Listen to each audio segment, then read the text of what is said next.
Budget committee meeting to order, bring to order. Roll call, please, Melissa. Steve Brunner. Here. Ron Sanko. Bill James. Here. Dave Reese. Here. There. Here. Okay. Mr. Jedick, any public comment? Yes, 1 second. I had the sun beating in this. Just a couple of words. Actually sent Michelle a picture. I think that we have to look, more philosophically into the terminology of Christmas decorations versus trash. Did you say Christmas decorations? Versus trash. Okay, I want to make sure my ears are clear. Yes.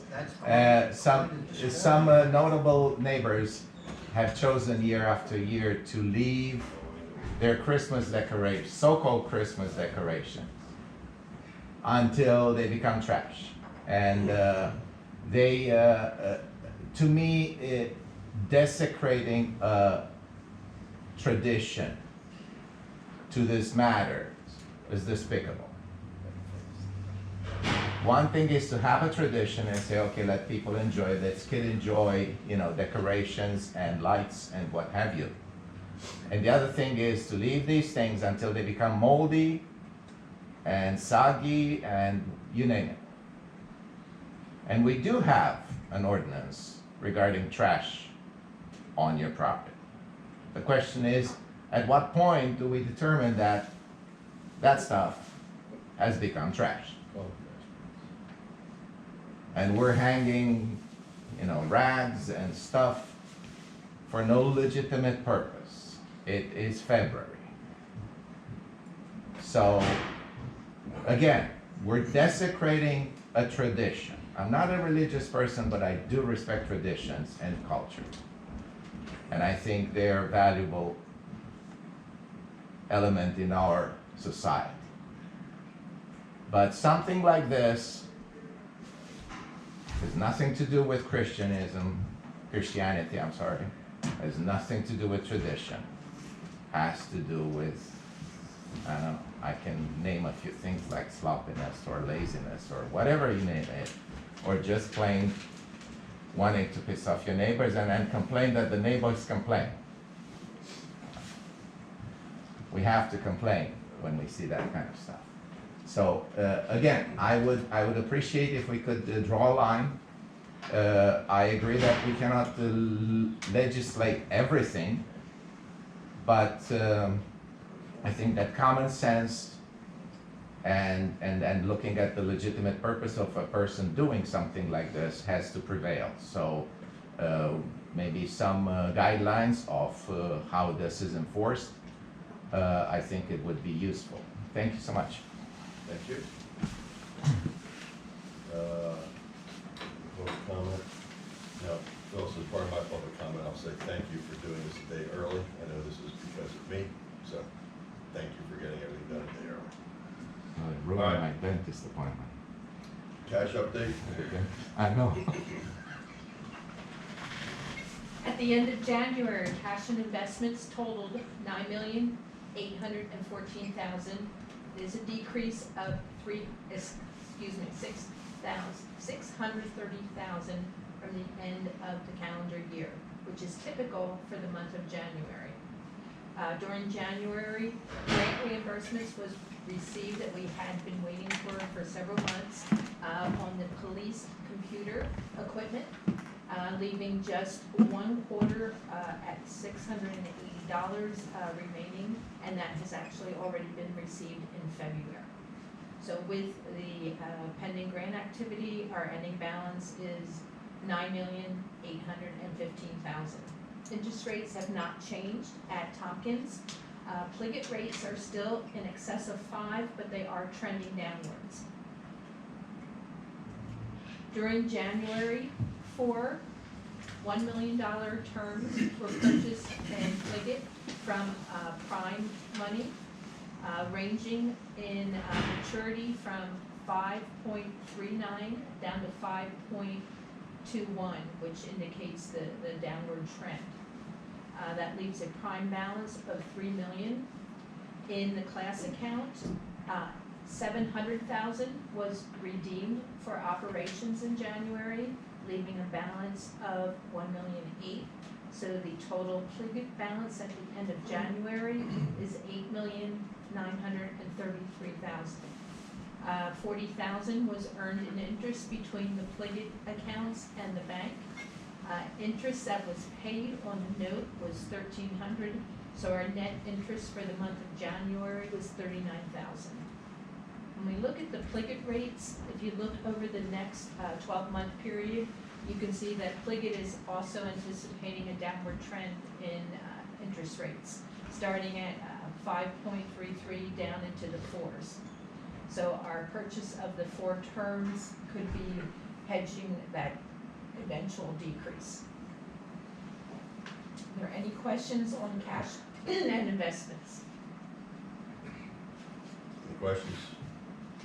At this time, there's adequate cash in the class account so that nothing else needs to be moved, but I do not recommend any additional investments at this time until we move into the period where we'll be collecting real estate taxes. Okay. Do we have any Pliget items coming due? No, we purchased the first 4, and their maturity dates are July through October. Okay. And we're good till July 3rd. Yeah. Okay. Transactions for the month of January include real estate taxes from 23 of 28,000, local taxes of 204,000, the police computer equipment grant reimbursement totaled 58,000. An additional 5,000 was received from PennDOT for bike route maintenance, and we advanced on the note $276,000. Revenues totaled for the month $1,555,000. That is an increase over January of last year due to the advance on the note and the grant reimbursements.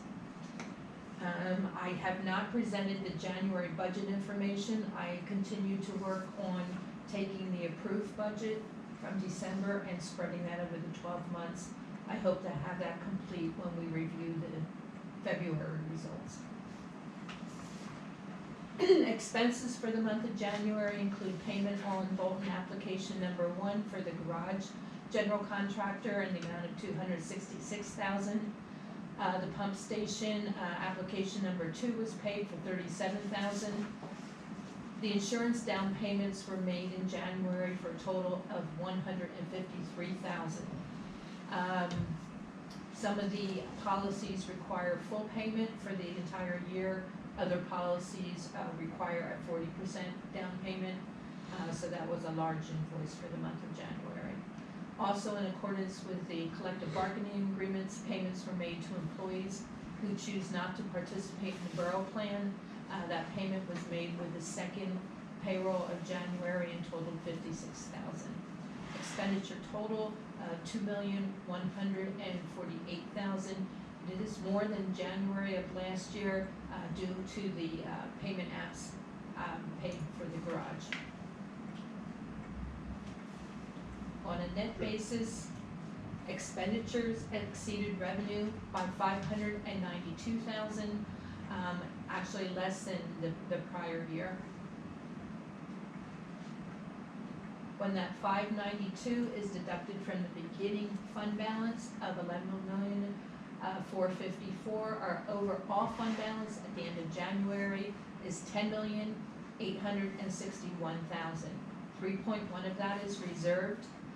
Pending activity at this time, in addition to the grant reimbursement, open permit fees of $7,000 would bring our unreserved fund balance to $7,767,000. Already included in fund balance are open receivables of $1 million due to the recent utility billing, and there are no payables included.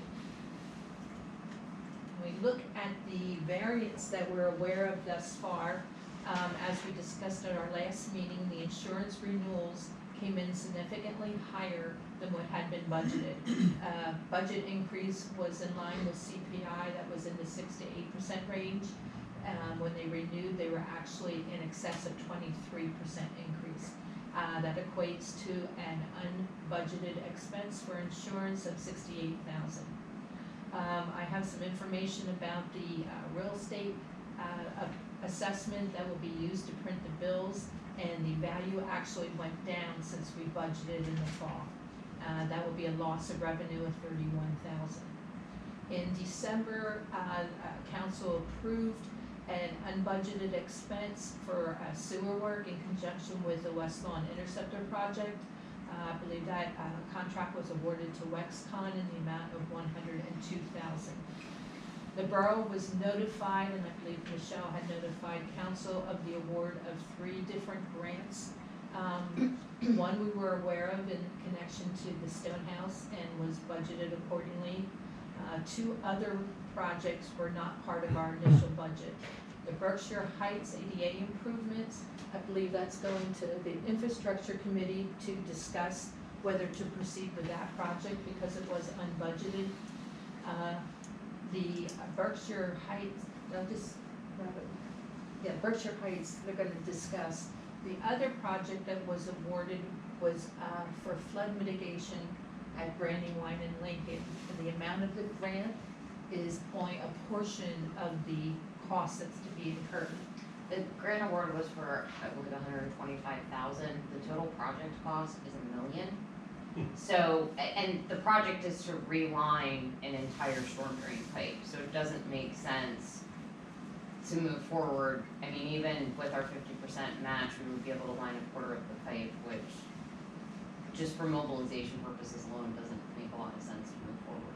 So my suggestion would be we accept it, notify the state, we're gonna request additional funding, but we'll keep what you have already granted us and then reapply this year for next year.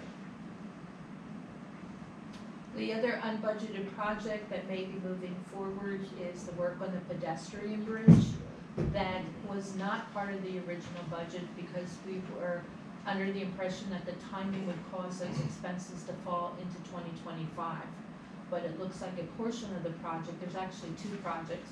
One would be the pedestrian bridge, the other would be the Cambridge culvert. The culvert will likely be expended in 2025, but the pedestrian bridge work, we've already paid the deposit for the manufacture of the bridge. That was paid in December, and the other work is proceeding. You know more about that? The old bridge was taken out on Friday. So that, It looks like everything's ready to go and the new bridge can be installed before the deadline, I think it's March 15th, because of it being a Class A travel stream. So everything's ready to go to move forward. in the Great. bridge. So that's just a difference in timing that we did not anticipate that occurring until 2025, and that work will be completed this year. So although there is unbudgeted expense, we would hope to receive that grant reimbursement during this calendar year as well. So we're starting the year with potential variance, a negative variance of $357,000. so we received $125,000 for that sewer work or the Storm storm sewer. drain work. I assume we should set up a reserve for that. No, We don't actually have it. Oh, we no, don't have it it was, yet. it was awarded, we would not Got see it. that money until we Until we do expend it, okay, Yeah. I got it, I'm sorry, I apologize. Any question on the variances that we're aware That's a of thus little far? different kind of reserve, yeah. Refresh my memory on 2 things. The pedestrian bridge, is that on the website? Yes, it was put up on Tuesday that the Okay. old one's Did down. we explain on there why we have to do this project now, and because we're limited to the months? I don't know that we need to explain why we're doing it now. I'd rather do it now because there's less people walking over it. No, I know, but people are going to. They can't, well, probably, they wanna use it, but the state says you can't. I walked it, it didn't come down till Monday, because I walked over it this weekend.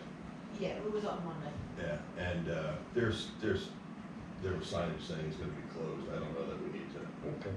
get into a whole lot of detail about it. Have you gotten any public exercise about this one? I mean, the notice that was posted on the website on Friday says the bridge across the Wyomissing Creek that takes you from the parking lot on Parkside Drive South onto the Stonehouse grounds is being replaced. This work will take approximately 4 months to complete, which actually will be done in hopefully 2. The work will include new abutments, foundations, and bridge deck, starting Monday, February 5th, and continuing until May or early June. The bridge will be closed to all pedestrian traffic. Sorry. Okay. It was closed for a while, a couple years ago, nobody's done It was closed for 2 weeks, Yeah. right at the 4th of July parade. There was, Yeah. The other Structural repair. question, refresh my memory again, the ADA of Berkshire Heights that you mentioned the grant, that's not the playground equipment? Yes, it is. Oh, it is, okay. It's a playground equipment plus ADA parking plus ADA accessible path and the parking deck Okay. equipment. Gotta put So parking. gotta watch the ADA part. Gotta put We parking. want to make it See if anybody screams about that. no, okay. Okay. we it. ended the So tell me, year with, where's the ADA parking going at Berkshire Heights? Up on 7th Street, In the parking lot that's already there? kind of. It's, So how do you make it ADA? Flatten out, pave it. well, I mean, it's everything from the grade, the distance the parking is down to the equipment, that the spaces themselves have not only the aisle in between, but the appropriate dimensions. There's a whole bunch of building code requirements. Right. Well, what's the point of having ADA compliant equipment if people can't get to it? I didn't realize it was a problem. Yes, the invisible, Invisible ADA requirement. the invisible disabled people. Alright, moving on. right. Reserves at the end of '23 totaled $3,133,000. Added during January was $10,000 for the MS4 reserve, just $13 in future bike route maintenance. So we continue to accumulate funds there, but I believe Michelle has been notified that that grant has been extended. PennDOT's agreed to extend that grant for another 2 years. So we will have bike share through June of 2026, 100% reimbursable on top of the income that's being generated from it. So we just continue to accumulate those funds. During January, 2 of the tracking devices that had been delayed from '23 arrived. But Chief tells me that the other 2 that were ordered will no longer be available and he'll be sourcing other equipment. So we did expend $3,800 there. Also, the payment out for the Boulevard Pump Station for $37,000 would come out of the reserves because that balance was carried over from the prior year. So change in reserves for January totals $31,000, and our reserves at the end of January totaled $3,102,000. Any question on continued reserves? No, anybody have any questions? Moving on. A quick update on our capital projects. Keep in mind that from '23, the streets, the sidewalks, and the water projects all wrapped up. The only thing that's carried over into '24 was the pump station construction. So that balance of $584,000 was budgeted. In addition to that, $400 for televising and repair, and $311,000 for the Woodlands Road relining. So our total capital expenditure budget, which is our largest budget, is $1,315,000. During January, the only thing that was expended was the payment of application number 2 that had been approved by council in December. At this point, the project is on hold until the pumps are delivered. They were expected a couple weeks ago, now delivery date is a couple weeks from now, so until the pumps are delivered, there won't be any further construction there. Quick update on the garage. During January, we did advance on the note in the amount of $276,000, bringing our note balance to $594,000, with $1,300 in interest having been paid during January. I believe our next agenda item will cover my advance request for number 4. That will cover the Bolton application that was approved by infrastructure and is pending council's approval next week in the amount of $191,000. We are also anticipating Berkeley's monthly administration invoice for the amount of $10,000. Already paid has been McCarthy engineering fees for $13,000 and Olson architectural fees of $4,000. So the request for the next advance to cover those expenditures is $218,845. Okay, so I guess will we come back to that for that approval after we talk about revenues, or can we do that now? I think we can do it now.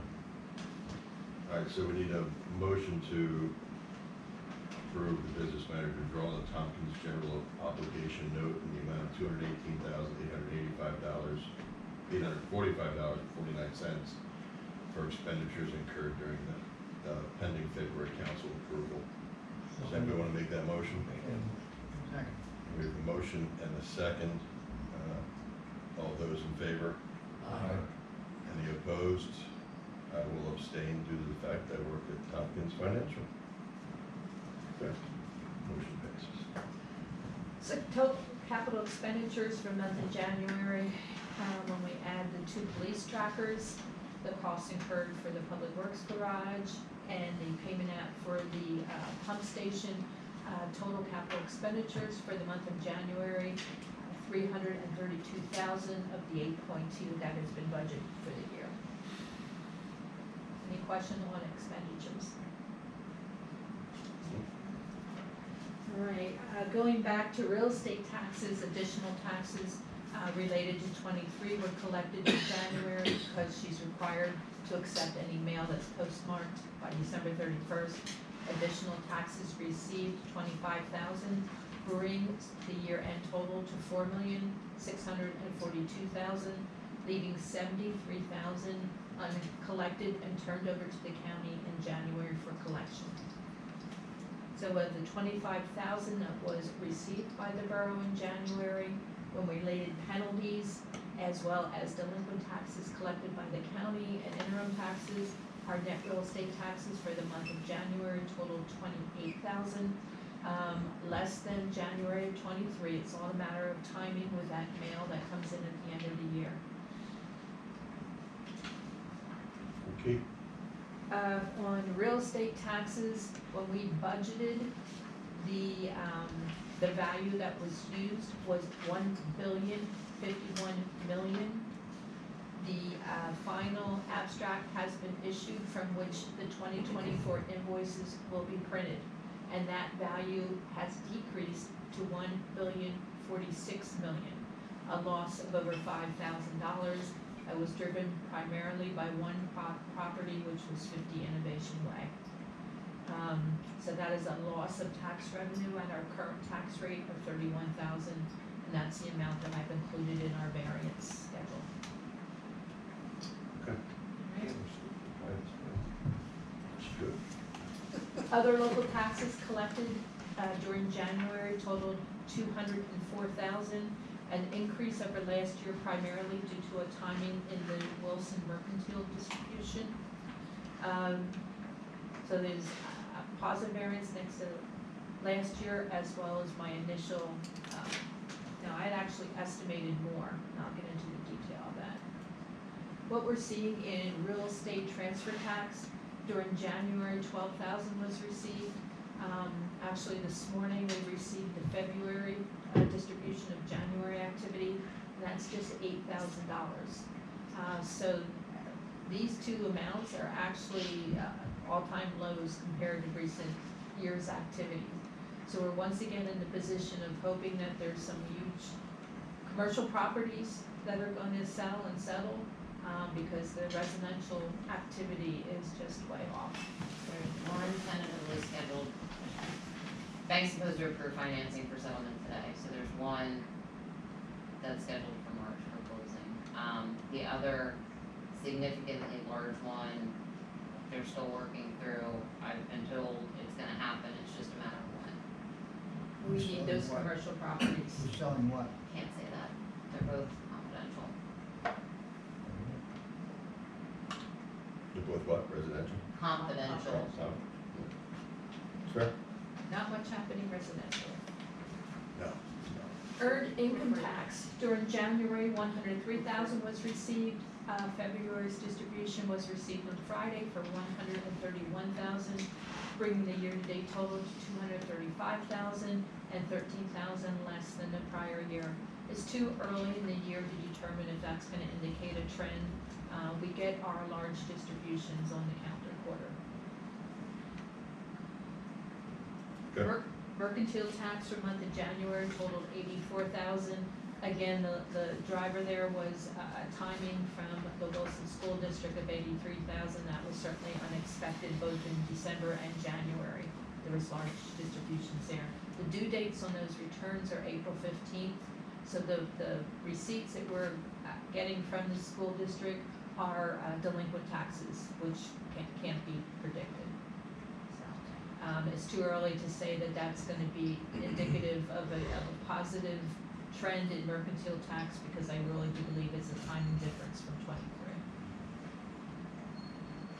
Finally, in local services tax, in January, 3,000 was received. February's distribution again came with EIT on Friday of 33,000, bringing our year-to-date total to 37,000, right on par with where we were last year. That's all I'm aware of at this time for January. Are there any questions? Do you have any questions for Phyllis? That's the February meeting, it's early in the year. Okay, moving on. Nice job as always. Yeah, thanks, Phyllis. Audit updates. All right, the auditor from Herbine started on Monday. They're actually here today. They'll be chatting with Michelle, I guess, after the meeting. Most information was sent electronically, and they're just here doing some spot testing. The Auditor General's office has contacted me and scheduled an audit for the 22nd of February. They're very timely reviewing the 21 and the 22 activity.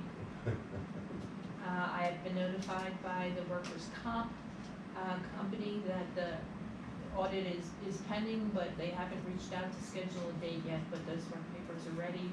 I do anticipate there will be a variance because of a settlement that was paid during '23, and as well as a firefighter's contract settlement.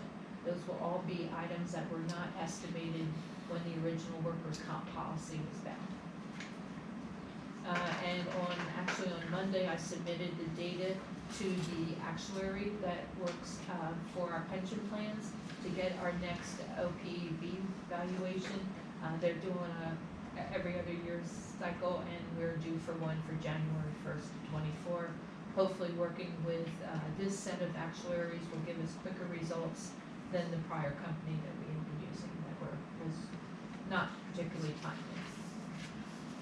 Okay. I just request, with this order, that you keep me in the loop, we had talked earlier. Come on up and say hi. Well, I'm just saying, whenever you have meetings or whatever, just let me know. Come on up. They Well, will- I understand, they'll but be just, here just today keep me in the and tomorrow. loop, that's all I'm saying. Okay. 1180 Old Mill Road. Kim received a request from, the property owner after receiving the September quarterly utility bill. The bill was for $1,071.98. The resident says it is almost 3 times his regular quarterly bill. On the July bill, at the peak of watering plants, his bill was $508. He was provided with a usage report, which clearly shows there was a problem from September 19th to October 11th, meaning there was a spike in usage. He says he has a plumber come out to the house and check for any problems.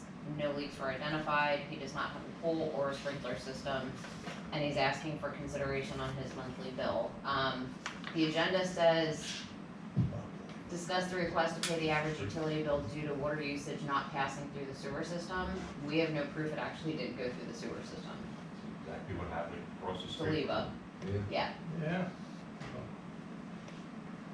I noticed that he sent a letter saying that we should be notifying him of a spike of water usage.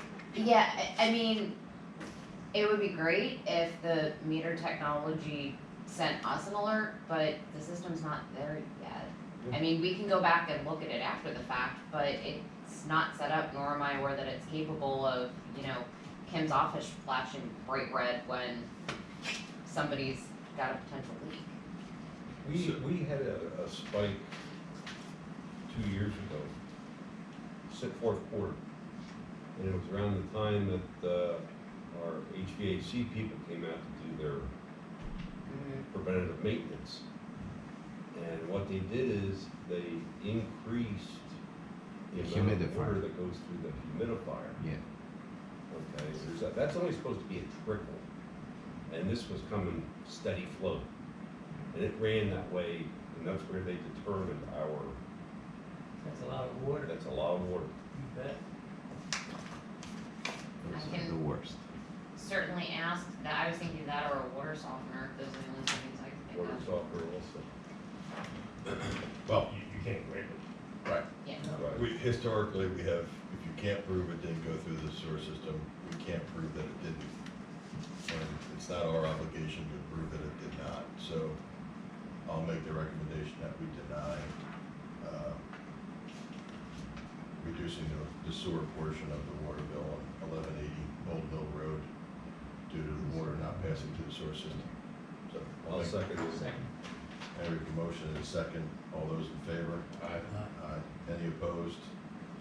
Sticking to what we've been doing all these years. so the second one for 105 Logan, this one was a break in an underground irrigation line, so we can confirm the excess water use did not go through the sewer system. His sewer bill was $780.26. His average sewer bill for a quarter is about $75. So that is Wow. one I would suggest you consider a reduction on, since we know it did not. Again, historically, we have bent on the sewer portion of the water usage.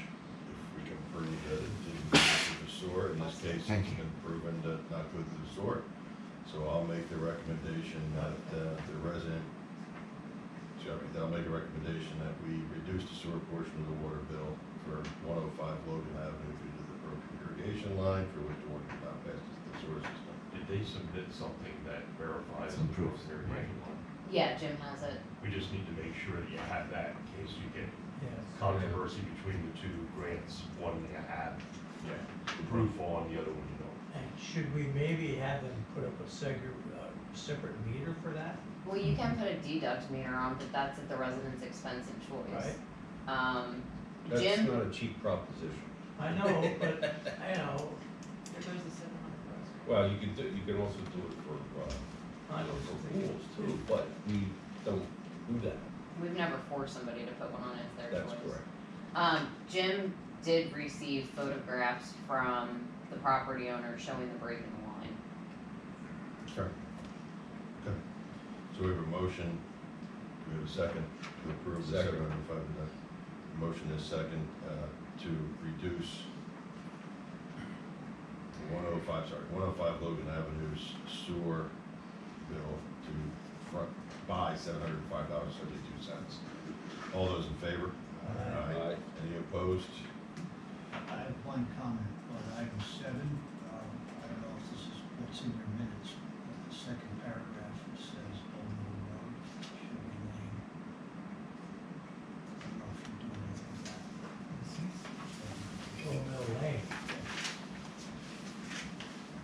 Look, it might be a problem.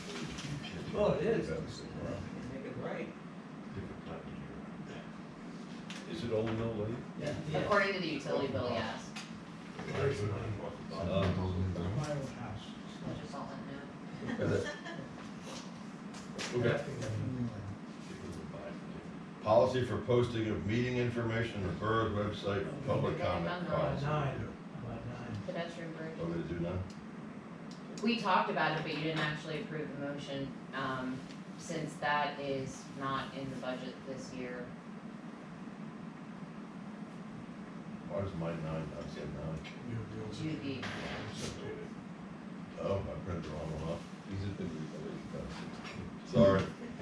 like every other agenda. Number 9, different than my number 9. Review the 30% grant. so Phyllis already explained as part of her cash update that, yes, this was not a project we anticipated doing this year, but now we are. So, yeah, we're gonna have to move ahead with this at this point, right? Yes. Okay, so we need a motion to approve moving forward with the pedestrian bridge replacement project in 2024. Second. Motion is second, all those in favor? Aye. Aye. Any opposed? The ayes have it. Is your number 10 the same as mine? Okay. Sorry. Policy for posting meeting information on the borough's website, public comment review. Phyllis just pulled up, this is the public comment policy. Can you actually scroll down to the primary request on this one is that if a resident is providing staff with audio-visual aids they would like to use during their public comment, that it be provided no less than 24 hours in advance due to the simple fact that I receive documents for public comment minutes before a meeting starts that I don't even see the email by the time we get into the meeting, and then there's an accusation of you didn't have the documents ready. Well, no, because I didn't look at my email 2 minutes before the meeting starts. So this will set clear parameters as to the timing of when documents have to be submitted to be able to be displayed during a meeting as part of public comment. So Chris, in light of this new hurry up, show us your paperwork, does the state have any parameters that we have to follow, or is every county and every borough is going to come up? With regard to this specific issue, there is no statutory direction. Therefore, I think it's within your discretion as council to set a reasonable policy. And, we're there, this is about clarity with the residents so that there's no misunderstanding about what the expectations are to get something shown at a meeting that comes from a resident, so. Yeah, I get it, I mean, it's just a matter of resident But I- knowing that there's- they have to do something, because they're not gonna know when they have some pictures in their garage that they had to do 2 days ago, so that's kind of, it's all part of this dumb stuff, and this dumb stuff you have to follow. There's nothing inconsistent with law with this proposed revision of the policy. But I'm not sure what we mean is what this says, because it seems to me literally this would mean that they couldn't bring their own audiovisual. What we're talking about is them expecting the borough to display it. Well, that's why it says provided to the borough secretary. You see, it must go to the borough secretary. Right, but it sounds like. I mean, if they wanna bring their own equipment to display it, this does not cover that. They can do that. Well, but reading the language, it seems to cover that, that's my concern. Okay, well, I understand Jen's point. I mean, it might be the clarification that you're asking for, where it says, engaging in public comment wishes to present to council, using Borough equipment. borough, Yes. AV equipment. Yes. So what's the problem there? Because then, There's no time to get as organized. written. It means that otherwise you can't do it. As written, it would prohibit somebody from bringing in a picture and showing it. No, I understand Okay. that, but the issue of having to bring audiovisual equipment is the other issue. Well, which it is- doesn't have to be AV equipment, it just have picture. If they don't wanna bring the AV equipment, just have the thing in a day ahead of time. Yeah. Is 24 hours enough time? The reason I say that is, I mean, you're doing a great job and you're staying on top of everything, Melissa. But, I mean, to amend the agenda 4 or 5 times seems like an awful waste of time. Well, She's not She's not amending amending it for She's public not comment. amending Okay, it. but Public how about comment. at least one business day, you don't want somebody giving you something on Sunday for a Monday meeting. Yeah, one business day, I would think at a minimum, I would put 2 business days. Yeah. That's a little too Welcome much. to the right to know, it is what it is, and deal with it. But Chris said, we're not required, they're required to stand on their heads, you know. I think staff-wise, we're fine with 24 hours or anything in excess of that, so. Do we wanna do But it would hours be or 24 business working days? hours, You need Michelle, I think business it's a good Because it point. could be, No, I meant 24 hours. somebody could No. submit it on a Saturday No. or, and this basically says, okay, they can do it for a Monday meeting, but there's no staff available. Well, I mean, we see the insane times that Melissa emails us stuff, and Michelle too. You wanna have at least one business day. I agree. Is there a right to know for us, because we get stuff on Monday morning that came in Sunday night, which is. No, I mean, they're No, They're doing a great job, Same problem. disseminating the information, but they shouldn't have to do that on their weekend. No. So You know, and it's not to say that, yes, they are doing it, but let's say down the road, somebody else comes in and they don't do it on the weekends, you know, let's not do things for just now, let's do things for future as well. We shouldn't demand that. And I would say no less than 2 business days in Yes. advance of the scheduled public hearing. Absolutely. Okay. We're allowed to vote on that. we go to two Yeah, we can business vote on days. that. The subject matter is on the agenda, so if you wanna tweak it, we can tweak it. And Okay, so I'm hearing we have we're in agreement to 2 business days prior to a meeting, so we need a motion to approve revising the posting of information and public comment policies. And the change will be from 24 hours prior to a meeting to 2 business days prior to a meeting. What does that change? This only applies if they wanna use borrowed equipment. If they want to use borough equipment. So Sorry. moved. Motion to second, all those in favor? Any opposed? The ayes have it.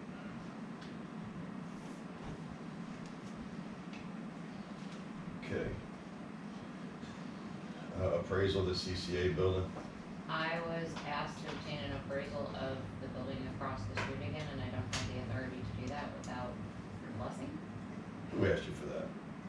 I did. Who? I did. What's the I cost? think it's a good idea. Why? 2,500 I just How want to much? know. for the appraisal, 2,500. We need to start exploring all options again. The school. We already know that. Well, have they indicated you wanna sell? No, if anything, I had a conversation with John Buccino last week, and he doesn't know if legally at this point they even can sell because of their obligations because their school information they have to give to the state as to locations of operation and things that they may be tied into. So are they interested in getting out of this deal? I don't believe they have any indication that we're potentially even interested in building again. Why do that's we on want that- to I'm appraise asking. it? Because you can think about eminent domain. With all the work they're doing. I heard rumors that they were gonna sell. So why doesn't somebody just ask the That's just owner? rumors. they So if we're gonna sell it, it goes in the market, Because if we they wanna had buy it, this- we they can had buy the it. same Why do as we need to do an appraisal. appraisal now? Well, I was saying, if there's an issue of getting an appraisal, let's just ask the owner if he's thinking about selling it, but at least we'll have an idea whether we wanna do it or not. We If can don't still- know- We did that once, you know what that price was? We can still take it by I can't imagine it's going down. That's another With the story, money they're but putting right into it. now, Why would you wanna know what it's worth? I wouldn't wanna know it's worth I don't wanna anything know. unless I knew the guy was gonna sell it, then I might not wanna know either. I don't care because we have the power to take by eminent domain, it doesn't matter what it was. When do we have I the think we appraisal? are A couple, 6 months ago? nowhere near eminent We domain. didn't ever get an No, we appraisal don't own of our that own building. building. You've I got thought we that did. subcommittee you set up Yeah. for infrastructure, and don't they need that kind of data? Maybe it's for them to ask, I don't know. I don't know that we need to do anything by eminent domain at this point. I mean, we're not to the point that we need to do that. I agree, but all my point is simply, that whether they wanna sell is not the end of the conversation for an entity like us. But the Because question, because we have that power.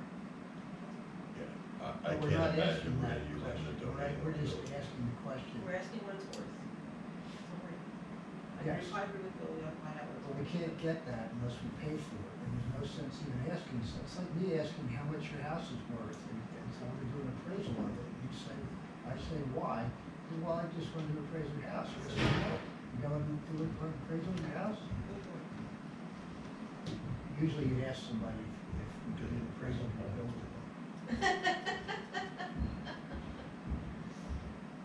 If they're not gonna sell it, then let's not spend the money to get an appraisal, as simple as that. How does that subcommittee in infrastructure know the options if you don't know what the prices are? Well, I mean, Or values of you things? could make the argument, Janet, that if you're gonna get an appraisal on that building, we should get an appraisal on every commercial building in town, Right. just in case we buy it. Right.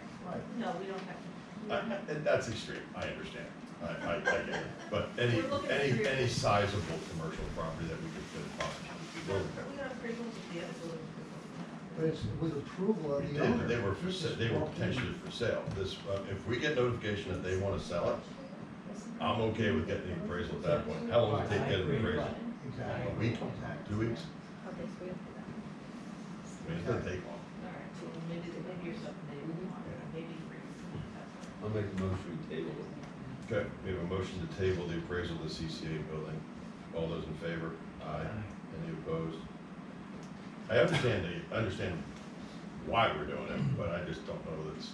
Might not be the makes right any time. sense. Right. I want to step back to the prior item, the policies. We had actually two policies that were on the agenda. The one we talked about was the public comment policy. The other one was the posting of information policy. And this is just a tweak to Which have, one are we talking? Section, or yeah, that's the, No, but what I did wrong though. It's must have been all that weight lifting. down there, that's a, just a clarification that, you know, we have a sunshine law duty to post the agenda at least 24 hours in advance, and meeting documents may not be available on the same schedule, and this statement to be added to the policy is clarify that we're not necessarily gonna have the associated documents up on the website at the same time as the agenda. Do we need any motion? No, we- Yeah, just looking for. Technically, I already made it, I think, if you read it, the motion Oh, verbatim. did the motion include this policy? Yes. Oh, well, I apologize, but we didn't talk about it in the committee. Yeah. Anyway, so that's just clarification. Good news is I actually read it, so I knew what I was talking All about. right. 24 hours, or is this another, one business? We don't have a choice, that is law. On the agenda, yeah. Okay. Moving on to number, I think, 12 now. Yes. Listing of resident visitors versus council visitors for meeting minutes. There was a question as to meeting minutes. Currently and previously, if you attend a committee meeting as, even though you're a council member, if it's a committee or commission you don't normally sit on, you are listed in the visitor section with your name and council member afterwards. There was a question as to whether or not we should be listing council members attending committee meetings on which they are not members of the committee as separate from visitors. You can follow that. I didn't want the suggestion that council members, visiting council members were limited to public comment. What? Didn't want anybody to argue that visiting council members could only speak during public comment. Chris? I think, again, it's a tweak, that I think will provide clarity to members of council and, to the public that, members of council who are not members of the committee but are attending the committee meeting are not in the same position as the general public when it comes to the ability to speak during the meeting. I think Jan's concern was that if you lump together those council members who are not members of the committee with the visitors on the visitors list in the minutes, it would appear that they should be in the same position as the general public, which implies that they shouldn't be speaking out throughout the meeting. They should only be speaking out during public comment. So again, I think there's merit in Jana's point to make sure there's no potential for confusion about the ability of council members who are not on the committee to speak out at any time during a committee meeting, even though they're not on the committee. would this have any bearing on a visiting council member,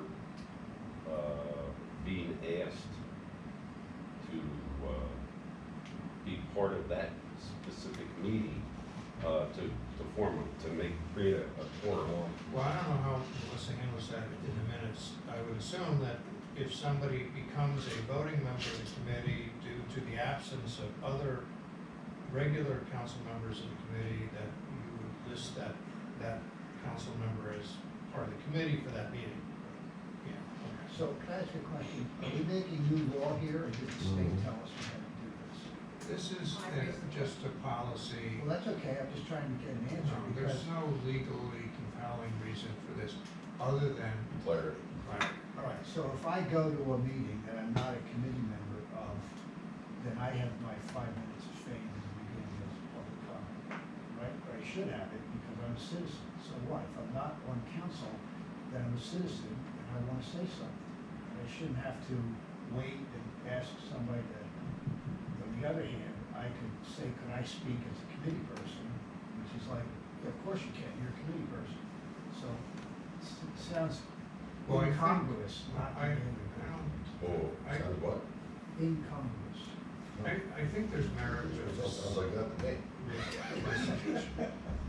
Because, Ron, the practice has been that any member of council can speak at any time during a committee meeting. They just can't vote unless they're an I actual get it, member of the so committee. just leave it the way it is, it's not. It does, Janet does have a valid. What is the point? It clarifies the fact that she is here representing council independently of the committee, but has the ability to speak beyond the public comments. It's just clarity. But includes the public comment. It could.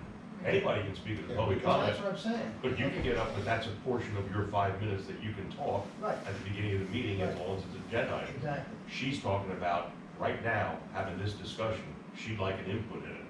And right now, it's a clarity issue of whether she has the ability to speak and make comments. Okay, I think it's. And she should. Yeah, you should, I think. Yeah. So this just clarifies that. Yeah. Yeah. Just modify. I agree. Yeah. There's clarity and we're Yeah. not changing, breaking a rule, so be it. So Right. we need a motion to approve making adjustments to So the moved. composition of the meeting minutes as discussed by the committee.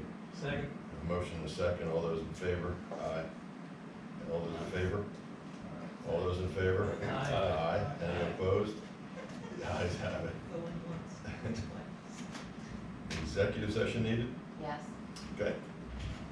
We will go into executive session to discuss personnel matters, approximately how long we think it should take. Yeah, I don't think non-council members should be here for at least the second part.